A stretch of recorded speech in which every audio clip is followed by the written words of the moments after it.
Good morning, everyone, and welcome to East Ayrshire's Scottish Learning Festival session on leadership of inclusive practice to tackle educational inequity and meet learners' needs. My name is Nicola Henry, and I am an attainment advisor at Education Scotland, and I will be facilitating the session today. Just some housekeeping pointers to ensure that the session runs as smoothly as possible. Can we please ask that you turn off your camera and your microphones throughout the session to prevent any background noise or interference? Please offer any comments or questions that you might have during the session using the chat pane facility, and we will try to pick up as many of these as possible at the end of the session where we have a question and answer section. Can you please also use the chat pane to alert us to any technical issues you might be experiencing, as we have colleagues on hand to support with this. If you lose connection at any point, please don't panic, leave and join back in the way that you originally did within the joining instructions. If you would like to tweet about the session, please use the hashtag SLF online. This session is being recorded and will be made available to participants in around about 2 weeks' time. This will be a great opportunity for you to revisit the session and also to share with other colleagues too. Most importantly, enjoy. I will pass you over now to our presenters, who I would personally like to thank very much for the preparation of this session and for providing us all with such a rich and interesting professional learning opportunity today. Over to you. Thank you, Nicola. And as Nicola says, a very warm welcome to everyone and thank you for your attendance this morning. My name is Julie McCulloch and I'm an Education Manager for Inclusion Hubs, the Scottish Attainment Challenge in East Ayrshire. With me this morning are my colleagues Ruth Miller, Deputy Principal Educational Psychologist, and David McElraith, Deputy Head Teacher, Monthank Primary School. We're absolutely delighted to be here with you this morning and looking forward to sharing a snapshot of our improvement journey with you. Leadership of inclusive practice to tackle educational equity and meet learner needs. If there is anything we mentioned during our presentation of interest to you and you would like to have a further discussion, our contact details are included at the end. Over to you, David. So firstly, a little bit about the school. Monthank Primary School is situated in Kilmarnock within East Ayrshire Council with a current school roll of 602 pupils. It is a large, busy and active school with 24 mainstream classes, which currently also has 3 targeted ASN classes and a part-time social communication class within our enhanced provision known as the Centre. To give you a feel for some of the families that we serve at Monthank, our Monthank is a school with a unique catchment of 46% of children being from 7D 1 and 2 and 40% of children being from 7D 8 and 9. Our school is very much full of life, and since my time at the school as principal teacher and then deputy head, the school has been transformed in the way in which it empowers not only our young people, but also our community, who are very much active participants in the life of the school. So next up, a bit about our story. Today, we will take you through our Monthank from 2018, where we began our journey of transformational change through to present day and discussing our future aspirations as a school striving to meet the needs of all in order for them to achieve and attain. In 2018, there was a change in management structure with the appointment of our new head teacher, Alison Wright, and my own appointment as a permanent post as a DHT, alongside our other deputy head teacher, Glynis Finlay. With a change in systems and a focus on an assessment of need, it was becoming evident that the school was becoming increasingly more reactive, and we had identified children were absconding from class on a regular basis, with high levels of dysregulated behaviour being observed both by pupils and staff daily. This was a really difficult period for the school community, and it was also a period where we had no targeted intervention, and despite high levels of deprivation, there was no nurture groups. As you will see from the graph though, this has steadily decreased over time, and we will demonstrate how our leadership of inclusive practice allowed us to tackle educational equity and meet learners' needs, allowing you to take any elements of our practice that you feel are relevant for your own context today. So, excuse me, Julie and I became involved in 2018 to support the school at a time of crisis. And when we walked into the school, it was really difficult to have a conversation with anyone in the SLT because they literally were running around the school after wee people. who were really struggling. And while this started in 2018, the ASL review that Angela Morgan oversaw last year really resonated with us, and it absolutely fits with our journey. In order for children to really truly experience inclusion, we really need to redefine and reposition the concept of mainstream in order that it supports the children as they are now and as they are projected to be in the future, and not as they were in the past. So really, if we could create a system that met the needs of all learners in the school, so what would it look like? So we then had to start with a needs analysis, and at that point in time we looked at our qualitative and our quantitative data. That has absolutely developed over the last few years, but at this point in time there was lots of complaints, there were lots of queries elected members, there were articles in the local paper, there was lots of union involvement, there was a huge amount of behavioural approaches being used in the school, and there were a lot of issues around assessment of individual needs and lots of requests from parents for assessment. Looking at the data we had available to them, our SHE reports for the workplace violence and aggression, which is not terminology we like to use anymore about the children, and we're hoping that's all going to change with Included, Engage and Involve Part 3.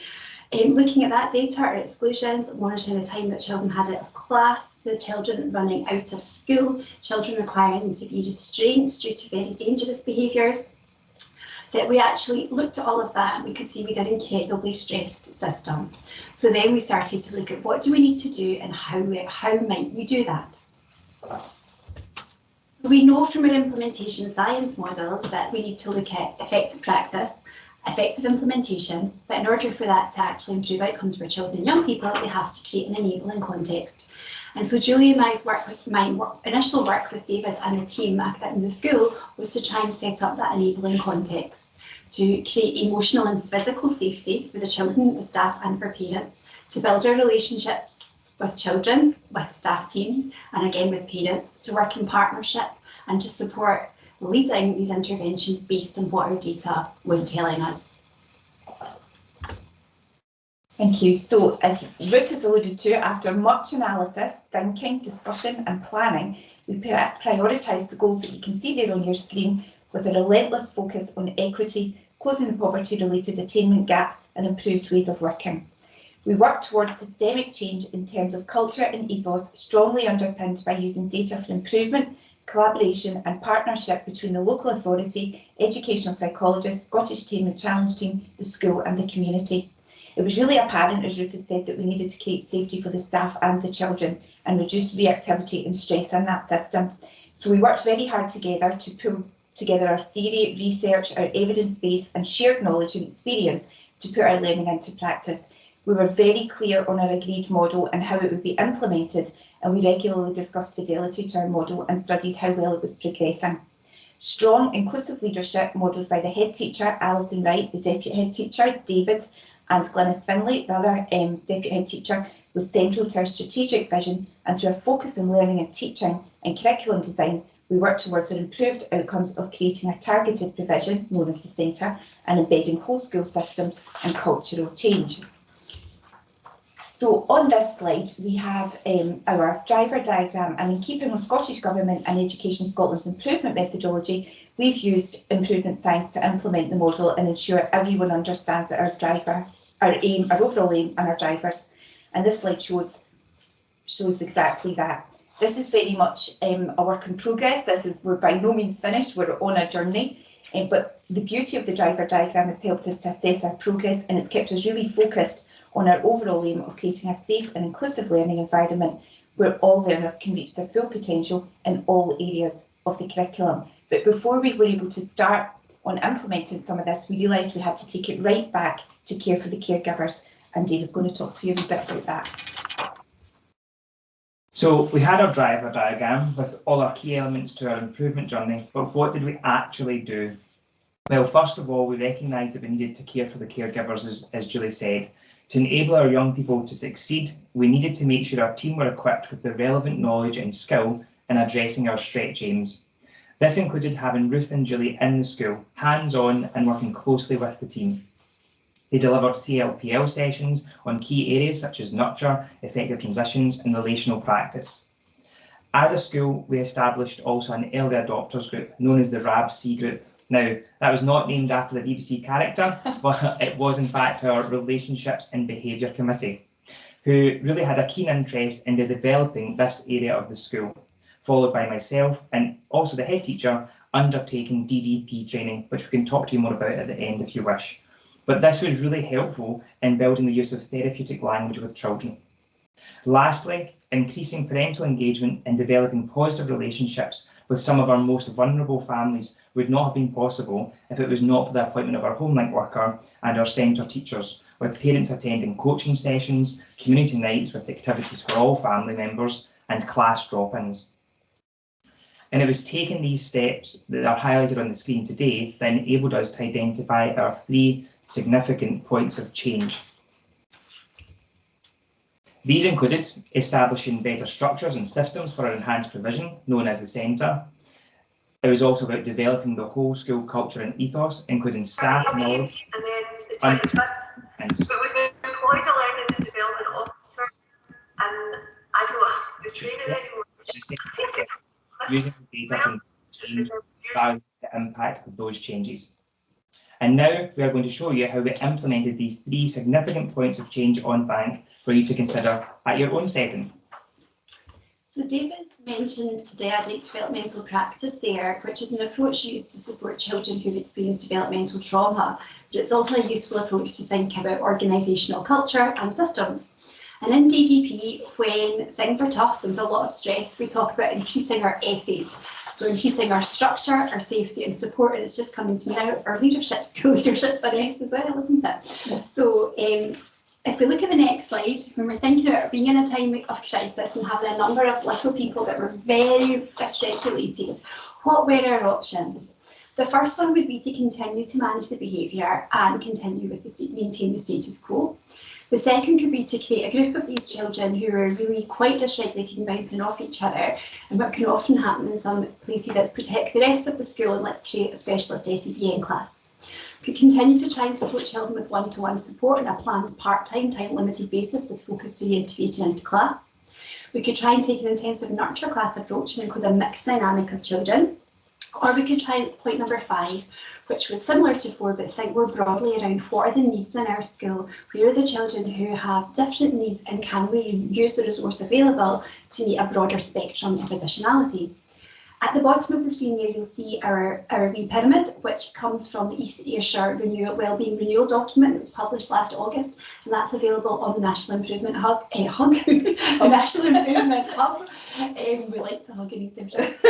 If people would like to see that, we can also post a link to it in the chat. But really in keeping with the ASL review, which states that resource must be directed to actions that increase inclusion, not actions that further exclude and stigmatise children and young people, and this really fitted with the neurosequential model of education, which is an approach that we began to use at school. And there's a quote there from Bruce Perry, whose book The Boy Who Was Raised as a Dog became a book study, which we'll talk about later, with an early adopters group in the school. And so David will take you through which options we decided to go with. So Ruth has gone through the 5 options with you, but in reality, we actually worked through all 5 options in the beginning and slowly progressed from moving away from a one-to-one support to our hybrid model of part-time and full-time inclusion in the centre. One thing I would say about this model, our group dynamics are very mixed, with children having a range of needs. And when Ruth suggested not only moving away from one-to-one support for the very dysregulated children, but to putting children with a range of needs from up to 8 to 10 pupils into the one class, I personally just didn't think it was going to work. And that brought a lot of change anxiety for both myself and the members of our team. But what I would say is what Ruth had told me in 2018, and that was trust the process and just see it through. And as a result of this model and this process, we have improved learner experience, we have a better resource, improved the group dynamics across 3 proper functioning classrooms and a social communication class, and we have children who have a therapeutic web of adults to support them, and we continue to build on that today. So again, in thinking about the ESL review, it felt to us that really resonated with us, that what we're trying to do in the school is work towards a universal baseline of inclusive practice across the school, where we have staff with increased knowledge and increased skills, and that we're not having an over-reliance on inclusion. and that crucially for us that this system is very flexible and has permeable edges, whilst also having strong governance and scrutiny to ensure that children's needs are appropriately met and can move across the mainstream and enhanced provision as appropriate. I think one of the strongest drivers for change was and continues to be the leadership of the school. Alison Wright, head teacher, David and Glynis, deputy head teachers, have been absolutely key in prioritising the centre and building capacity at all levels across the school community. They're very focused on continuous and sustainable improvement and very much encourage and support staff to be empowered leaders. They're not afraid to try new ways of working and they have believed in the process. They're both very inclusive and even when things are challenging, they continue to support staff and children to never give up. A deep understanding of leadership of change and a focus on reducing change anxiety, as David has mentioned, has been a central theme in the leadership of the school. So the slide you're looking at now illustrates our pedagogical approach to building capacity and a few of the practical ways in which we supported this work. I think both Ruth and I are very lucky to work with a team who are not afraid to challenge the status quo and have created a culture and ethos which values all children and adults. Equally, they're not afraid to challenge us. We can definitely say we've developed strong collaborative relationships. We all know promoting and participating in professional learning and developing practice has significant impact on improving outcomes for learners. Effective leadership at all levels is necessary to drive improved outcomes for children, and using the neurosequential model in education principles and practice as a foundation of leadership has ensured that the whole staff team are leaders of learning, and the layers of leadership across the school are evident in the excellent practice that is regularly shared in school and beyond. So where are we now? Well, with the establishment of our centre, which is a targeted provision supporting children who need more developmentally appropriate learning experiences than can be offered in a full-time mainstream class, we also have some of our young people who have previously been at risk of exclusion, have experienced trauma and can display dysregulation and distress when accessing the school curriculum. But with a mixture of need across our centre, from neurodevelopmental conditions to significant learning needs or disabilities, we have been able to establish 4 classes within the school where children are provided with the structure, safety and support they require. And with approximately 69% of our children identified as SIMD 1 and 2, it is also about providing interventions for equity and a resource that can focus on developing high quality pedagogy to improve attainment in health and wellbeing, literacy and numeracy. Moving on from developing our enhanced provision, we look more widely across our full school, and this led to our second significant point of change, which focused on teacher professionalism and developing a whole school systems change. Lockdown 1, which as many of you will know took place from March 2020, provided our school with a moment to pause, reflect and join together, albeit virtually, in developing our whole school culture, values, ethos and practice. For many of you, you will have been out clapping the NHS each Thursday night, but before the 8 PM clap for carers, our staff were logging onto Teams and taking part in a unique book study. Staff signed up for this on a voluntary basis, with many of us seeing it as an opportunity to meet with our colleagues and have some initial chat about a common interest. I don't think, though, myself, Ruth and Julie anticipated the lasting impact our novel study on The Boy Who Raises a Dog by Bruce Perry would have on our staff and on our practice as a whole school. Through this novel study, we brought a team of enthusiastic people together who developed a better understanding of brain development and the needs of the child, which they then related to the school setting and how we as a school could make our environment and our curriculum more accessible. This developed not only a team of early adopters, but without even realising it, we had created a real movement, and that developed a new vision and outcomes for our school improvement plan and around our return to school. To this day, we continue to build on the energy and drive that was created through this novel study, and as deputy head teacher, it is something that fills both myself and my colleagues with immense pride. So what we did was we worked with the staff team to implement tests of change, analysing assessment data to drive supports for both individual children and initially inform change across the centre. For example, an aspect of our NME implementation focused on providing children with regulation activities to improve their engagement in the curriculum and help them to regulate when becoming stressed. The staff teams were able to run tests of change to determine what worked well and what didn't work so well for children and whole class groups. The analysis illustrated on the slide was run over 3 weeks and changes informed by the test evidenced positive impact. Working in this way helped to give all practitioners a voice, have autonomy over change within their own classrooms, and have a systematic way of measuring the impact of change. So the PDSA, or the Plan, Do, Study, Act model that you can see there, led to further frameworks being developed across the school, a clear indication of distributive leadership in action. And as David said, the early adopters group led change in terms of NME across the whole school. And what we did was, our knowledge gained from working in the centre was used to quickly scale up improvements across the whole school, for example, NME-informed learning environments. The early adopters group began to consider more deeply the causes of certain behaviours and how to provide children with supports that help them to remain in a calm state, impacting positively on their ability to stay engaged in their learning. Practitioners had discussions about what was and what wasn't successful, sharing their experiences with each other. And this type of, you've said, David, that this type of dialogue wasn't happening in the school 2 to 3 years ago. The narrative has changed and more staff are much more curious and keen to find out the story behind the behaviour and work out the needs of the child to help inform the supports that we put in place. One of the things that the early adopters group chose to focus on was creating emotionally and physically safe learning environments, which again resonates with the ASL review findings that sometimes mainstream schools, physical environments can be barriers to access and to learning. So one of the things the NME group did was create a classroom environment checklist based on their learning, thinking about children's sensory needs, thinking about their increased need for structure and organisation and predictability. And we developed this checklist that at the end of term last year went round the whole school, and we've seen a wonderful shift.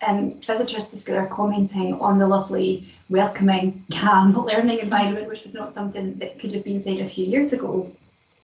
So we feel this is really shifting things towards a universal baseline of inclusive practice by enabling children to feel much safer and staff to feel calmer as well in their own learning environments.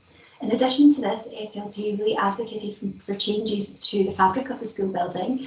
They've really been working towards our sensory room, which is in progression, really improving the outdoor space and investing in outdoor learning, and simple things like having direct access from the classrooms in the centre to the outdoors to make that provision seamless for children and young people and to be made at any moment in time. As part of our whole school systems change, we also created our on-thank GURFEC procedures. As with a big school, we need a clear, coherent system for all stakeholders. This involved the introduction of termly pupil support meetings where volunteers analyse data gathered and identify next steps alongside our psychologists. There are clear steps for children being integrated into our enhanced provision and for staff to raise initial concerns. But one of the biggest improvements has been our ability to upskill both teaching and non-teaching staff by creating opportunities for in-house workshops and professional discussions about next steps, and most importantly, then following these next steps through with confidence. The needs of our children, like all children, can vary depending on their current home circumstances and experiences both in and out with school. Through some of the procedures you see exemplified, our establishment is developing its ability to in becoming a flexible provision where we recognise individual and group needs can change. But those systems and procedures that we have discussed are only as effective as the data that goes into the systems. So what is the data and how does it impact on change? Well, as a school, we analyse data to evaluate practice in our classrooms, such as Boxalls and PDSA models that Julie's mentioned, which were implemented by our novel study group. Colleagues are tracking dysregulation for individual children, both in mainstream and within our enhanced provision. And this data enables us to hold professional discussions, analysing the instance and informing change. We also now have a team of keen enthusiasts who analyse pupil support assessments, but most importantly, we listen to the children's perceptions and views when considering the changes that the data suggests. Lastly, this morning, our third and final significant change was developing the ability to analyse the impact on individual children and assessing their progress, and for this, we are going to provide you with a snapshot of a case study of one child whom we created the opportunity for positive change. Over to Ruth. For this young person, things weren't going well. We've just given you an example at the top left hand of the tracker. David talked about the children don't see this. The adults working with the child were ragging. The child was having was regulated or dysregulated in school, and whenever there was a red on the child's chart, we would be looking to undertake an ABC chart, which the school have now developed an anonymised global form version of to try and help us get better at collecting that data and analysing it and implementing change for children and young people. It showed us that 60% of the time this wee person was not having a good time in school and was almost daily being safely held or running away. So we then had a pretty big stretching just to turn that around another way, that 60% of the time was will be positive. We changed the teacher to the DHT because that little person identified David as the person that got called for when there was a problem.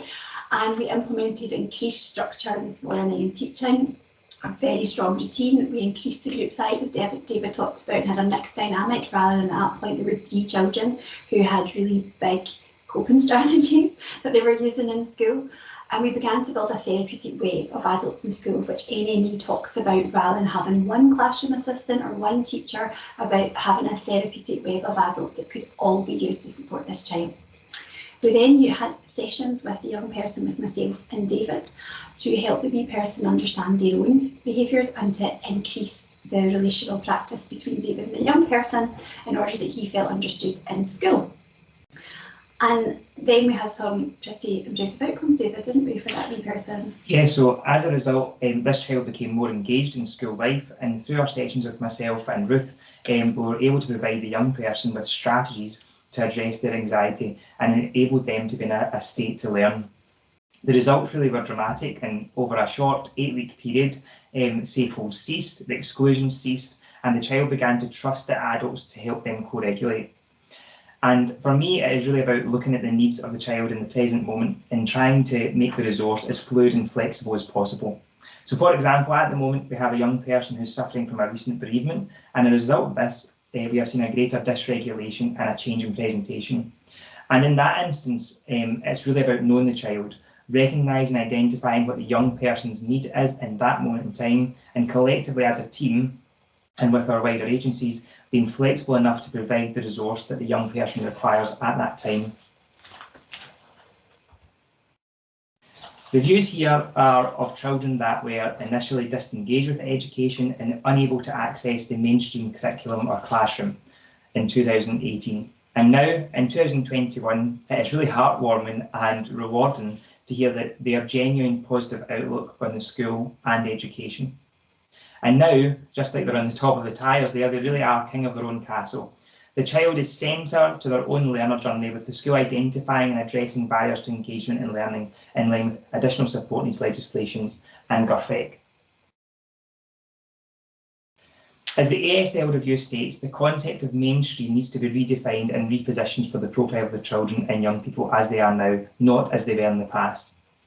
Using a wide range of evidence and data, you'll see that by developing our enhanced provision and moving forward with our whole school culture change and really assessing children's progress effectively and more efficiently, over time our school has and will continue to create its own narrative.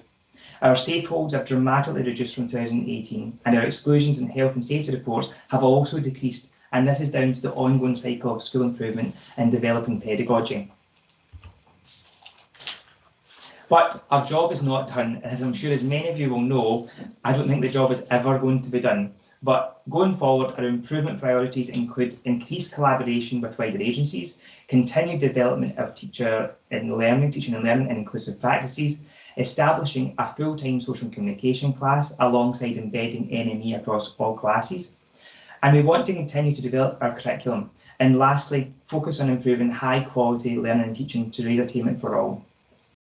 All of which will be accomplished by ensuring safety, developing relationships of stakeholders, partnership making, having a clear leadership with a school that is data focused, has a shared vision and a focus on driving forward learning and teaching. And for anyone who has listened today and thought, we need to try something like that, then for me, those on the screen just now are the key ingredients required in developing inclusive practice, in tackling educational inequity and in meeting learners' needs. thank you very much for your time today.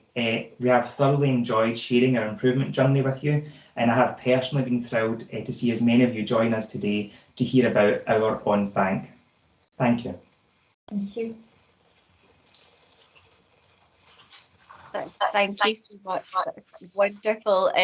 What a great session to be part of, and we would love to open the floor now to any questions that you might want to ask Julie, David or Ruth. Please feel free to pop them into the chat, or you can also use the hands up facility and we can direct you that way. Also, which is why you're thinking of your questions, we've got the panel have very kindly offered their contact details, because it might be something that comes to you later, or when you go back to your schools or your settings. So all of their email addresses are there too. Okay, we have a question from Karen Clarkson. She has asked, are all the children from the catchment area, would East Ayrshire transfer children from other schools to take advantage of the centre? Yeah. At this point in time, all children in the school are from the school's catchment, and a lot of the resource is funded by the school from PEF and through COVID recovery at this point in time. But we are looking as a local authority at a similar exercise in terms of having an ESN review, looking at what is the nature of our additionality across all of our schools, and what does mainstream school need to look like for those children and young people, because we're definitely learning there's a lot of value from this model. Perfect, thank you. We also, Miss Weir, would you like to come in with your question? Hi there, I couldn't type this, so I thought I'd just speak instead. Thanks so much for that presentation. It was really interesting. I just had a question about the relationship and behaviour committee you talked about in school, and just wondered if you could give us a wee bit more detail on that in terms of who was part of that, and also kind of the decisions that they've made and the impact that they've had, because that sounds really interesting. I think, first of all, it was just people who had a common interest. We recognised there was a problem that sort of needed to fix within the school and within the environment. And we really had the opportunity to meet with Ruth and Julie after school. So we put it out there to the staff team that anyone who was interested could join. So it was kind of on a voluntary basis. It was then later added into our working time agreement and school improvement plan. And we met sort of initially discussing the issues we're facing and trying to be solution oriented and how we can solve some of those things. We looked at the nurture principles in the whole school, nurture, self-evaluation initially before NME. But one of the things that quite early on the team recognised was about wet days and children being quite dysregulated in wet days through some of the tracking because they were potentially being kept inside all day. So it was really about then asking the wider staff team what could we do in wet days to stimulate the children during the break and the lunchtime, so that then they were then in a better state to learn after those transitions. And that was something really small that we started with, which then we built on and capitalised in that. But actually from something small, we saw a dramatic difference on just that focus of wet breaks. And I remember that being very early on. Yeah, we started to look really deeply at transitions and tie that into your nurture principles, didn't you? A stressed November, if I remember. And I think what that then evolved to has now been the NME early adopters group, but NME links seamlessly with nurture. It deepens your nurture nurture principles, and how that group's evolved. And I think a real strength of that group is that on that group are the head teacher, the 2 deputy heads, and 5 of the 7 principal teachers, as well as classroom practitioners and classroom assistants also access the book study initially.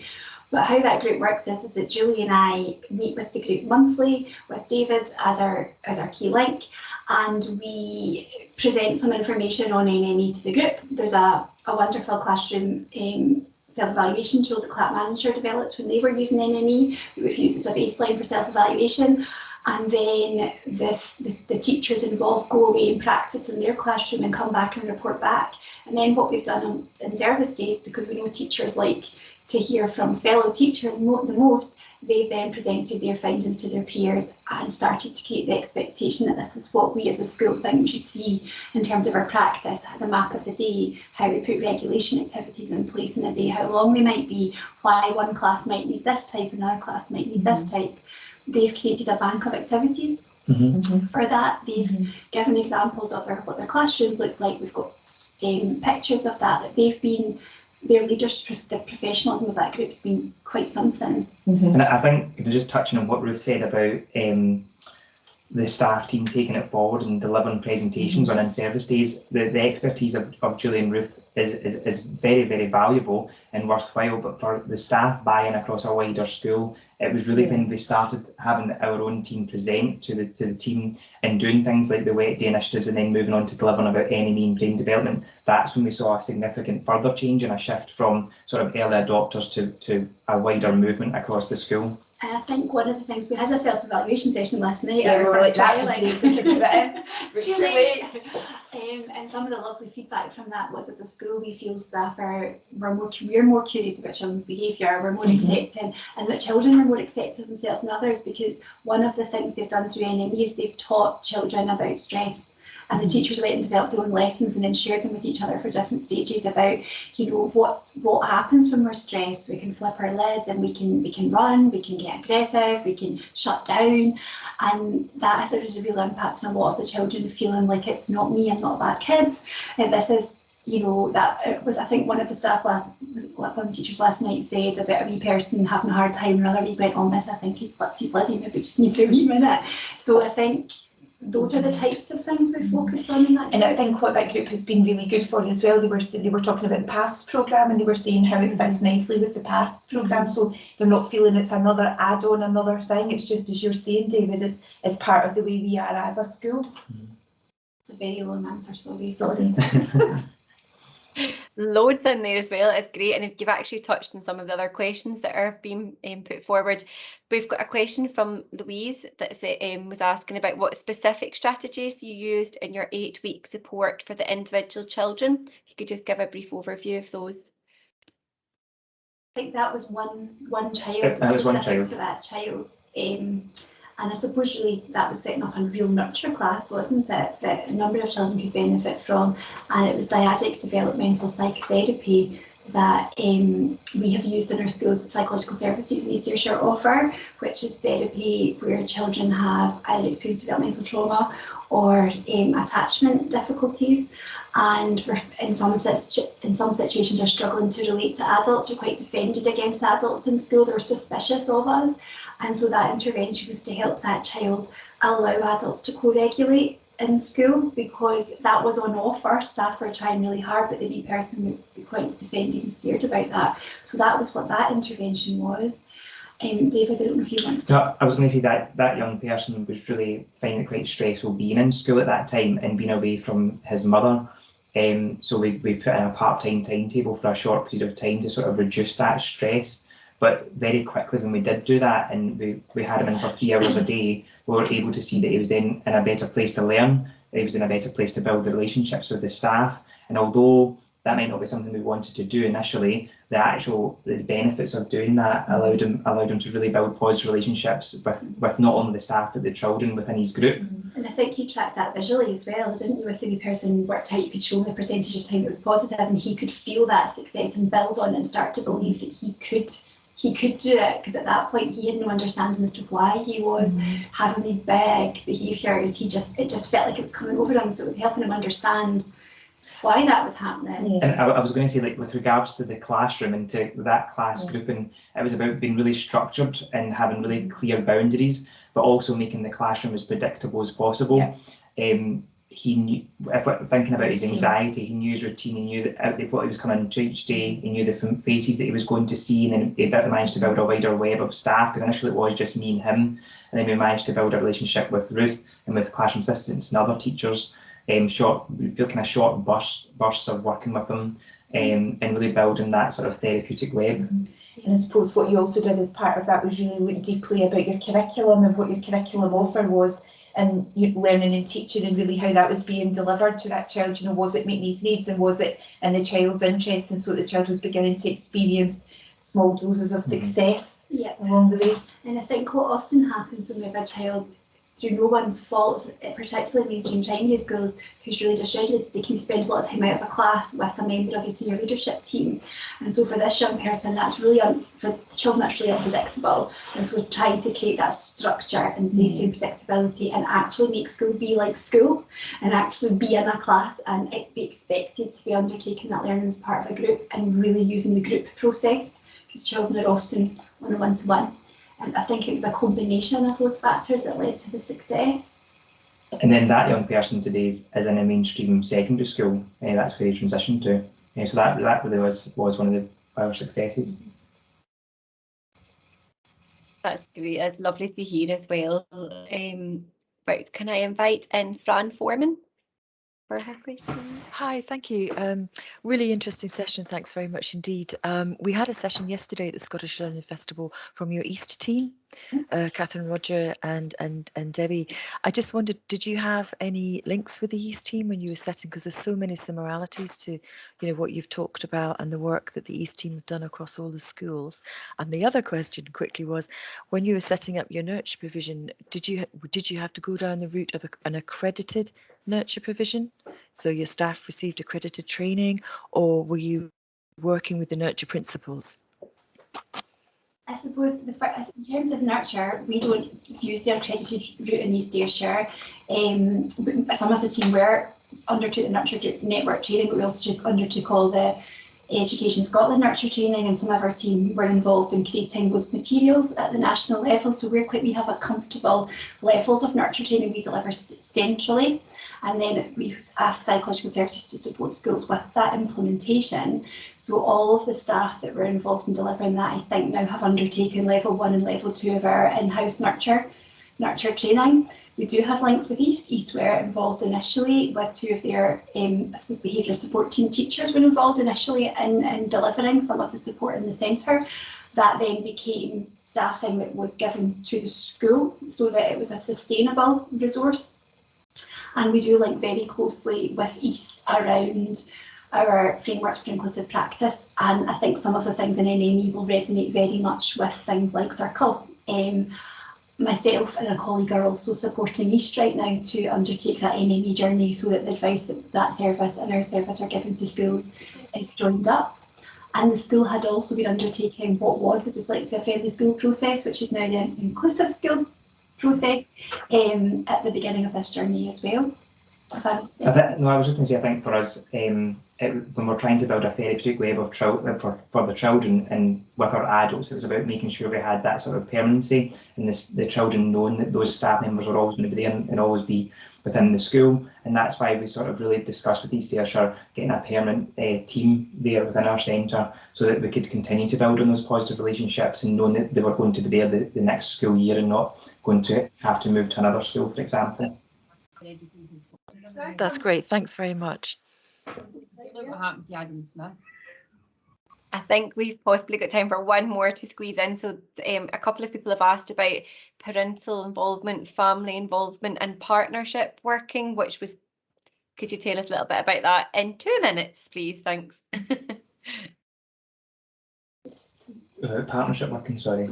parental involvement. Parental involvement. I think it was really about having sort of initial meetings with parents, and really then having drop-in sessions and making them sort of as casual as possible, and also involving the children.